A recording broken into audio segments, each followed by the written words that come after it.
Narito na naman tayo para sa isang napaka-sweet at nakakakilig na love story nila Kalingap Edu at Ate Viancy. Tulad mo ay aking makilala. Sa pagpapatuloy ng kanilang love story ay napakarami na namang dala ng Kalingap team sa pagpunta sa bahay nila Viancy. Gulat na gulat si Viancy noong makita niya ang napakaraming packages para sa kanya noong araw na iyon. Ngunit nawala naman yun sa kanyang isip noong makita niya si Kalingap Edu. Napaka-busy na kasi nilang dalawa kaya naman ngayon na lang ulit sila nagkaroon ng time na magkita. Nalita naman na na-miss nila ang isa't isa dahil 2 weeks silang hindi nagkita at nagkausap. Tangali. Pasok po. Pasok. Teka lang, baka magdumi yung bahay niyo. Salamat po sa ano. Ano po? Grabe. Ang tagal kong nawala. Nakaka... buhok. Hindi po. Parang mas... gumanda ka. Kaya... seryoso. Hindi. Anong sikreto mo, ha? Inspired? Nagmerienda na po kayo kaya. Hindi talaga ako nakain pag mapunta dito. Kasi alam kong bubusugin mo ako, eh. Opo, nagluto po ako dyan. Talaga? Ano, pansit. Pansit? Ako, paborito ko yan. Basta gawa mo. Dahil nga matagal silang hindi nagkita ay halatang halata kay Kalingap Edu na na-miss niyang kausap si Viancy. Kaya naman patuloy lang siya sa kanyang pagpapakilig kay Viancy. Nagkamustahan lamang sila at pagkatapos nito ay isa-isa na nilang binuksan ang mga packages para sa kanilang dalawa. Makikita natin na napakarami nga nito, tanda na marami sa kanila sumusuporta at nagmamahal. Tingnan natin kung bagay sa'yo. Grabe.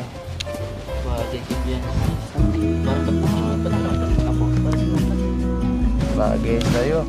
Ganda Ate Viancy, Kuya Edo. Grabe, bagay sa'yo. Titig Kuya Edo. Pero mas bagay ako.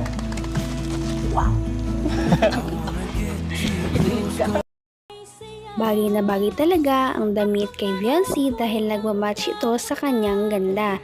Ganon na rin kay Kalingap Edu. Mukhang match na talaga sila dahil sa couple t-shirt na ito. Kaya naman mukha na talaga silang tunay na couple. Tila walang katapusan talaga ang mga regalo para kay Viancy at kay Kalingap Edu dahil marami talaga ang kanilang mga supporters na pinahahangan nila palagi. Nahihiya na nga si Viancy dahil para sa kanya ay sobra-sobra na ang mga kanyang natatanggap dahil hindi siya sanay na mabigyan ng mga ganitong bagay. Sabi naman ni Kalingap Edu ay okay lang daw yon dahil deserve naman niya ang mga ito. Wala yung kasabay, ano? Wala. Grabe. Ay, nakumpleto na po. Nakumpleto na. Thank you po. Huwag kang magpaano. Hindi sa'yo bagay na papagod, eh. Gusto ko ako nagsisilbi sa'yo. Wow! Kahit nga Ate Ano Viancy, ba? namumula eh. Namumula ka. Ako nang bahala. Bilat-bilat sa t-shirt. Ayoko na papagod ka. Nagpapawisan ka pa. Ang suit Kuya Edo. Maya-maya ay nagulat sila sa isang kakaibang gift ng ikanalang mga sponsor. Ito pala ay isang couple watch na talagang bagay na bagay naman sa kanila dahil ang kulay nito ay gold. Hindi ito basta-bastang binigay ni Kalingap Edu dahil may pakulo pa siya bago ito ibigay. Dahil dito ay talagang kinilig naman si Viancy. Luluwad po Kuya Edo. Wala nga. Purpose ka. Ang dumi. Luluwad po Kuya Edo po. Ang dumi, ang dumi. Tabi-tabi. Ang dumi. Pagkapagagalit Ang po dumi. Kuya Edo. Ay, grabe! Ano to? Ay! Oh! Sing-sing na malaki ato. Ano to? Ay, ang ganda. Watches. Akin. Ang ganda po. Ang ganda. Will you be my... Will you be my girlfriend? Joke lang. Joke lang, no? Okay. Akala ko totoo dito kaya. Oh, akin yung kamay mo. Ano bang alas 12 nito? Ano Kinuha alas mo yan. 12? Parang malaki pa. Ang ganda po. Oh. Sa akin din. At hindi lang dyan tatapos ang kanilang sweet moment dahil maya-maya ay may nag-request sa kanila na pwede bang kumanta muna sila. Talagang lagi nilang pinapakanta si Viancy dahil sa ganda ng kaniyang boses. Maganda na, talented pa. Ang nakakatuwa pa rito ay sinabayan din siya ni Kalingap Edu sa pagkanta. Kaya naman ang mga viewers ay kilig na naman. Tiwala sa isa't isa'y kailangan. Dati mong pag-ibig wala akong pakialam. Basta't mahal kita kailan pa man.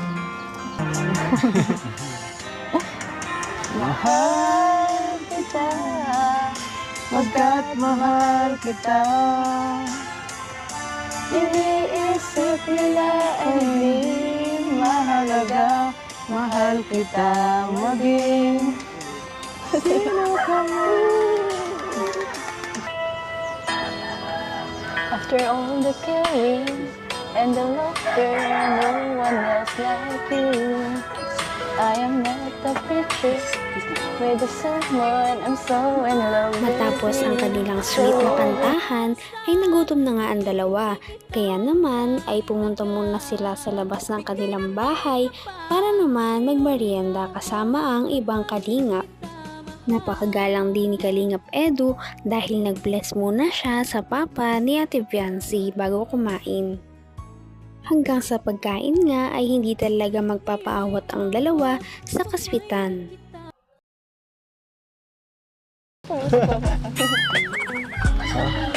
Tikman mo ang luto mo, masarap to. Ito na.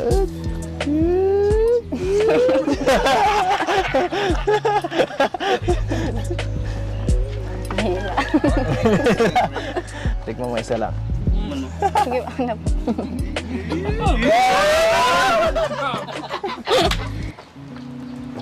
Hindi mo kaya sarili mo.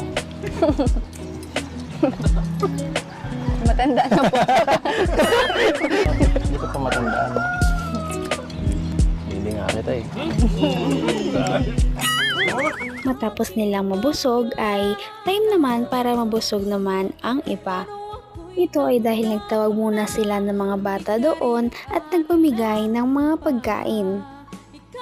Ang kanilang pinamigay na pagkain ay Chicken Joy ng Jollibee. Ito din ay galing sa isang sponsor na talagang nagmamahal sa tambalang ito. Tuwang-tuwa ang dalawa habang namimigay ng mga pagkain dahil sabi nila na pareho silang mahilig sa mga bata at gusto talaga nilang tumulong sa kanila. Mr. J.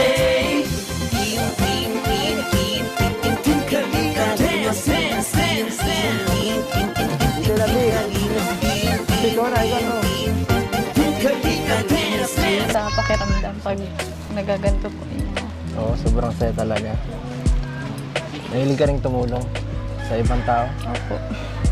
Pag alam ko pong ano talaga, kailangan pong tulungan. Kailangan mo akong tulungan. Kailangan mo tulungan ng puso ko. Nalulumbay. Tara na sa... Di na, sabay. Hindi ako na. Tuwang-tuwa talaga si Viancy ngayon na naranasan niya din na makatulong sa iba dahil palagi na lang siyang tinutulungan ng Kalingap team. Napakasaya din daw palang tumulong sa iba. Dahil sa pinapakitang ugali ni Viancy ay mas minamahal pa siya ng kanyang mga manonood. Mas dumadami pa ang kanyang mga supporters. Kaya naman, dumadami din ang kanyang mga blessings na natatanggap.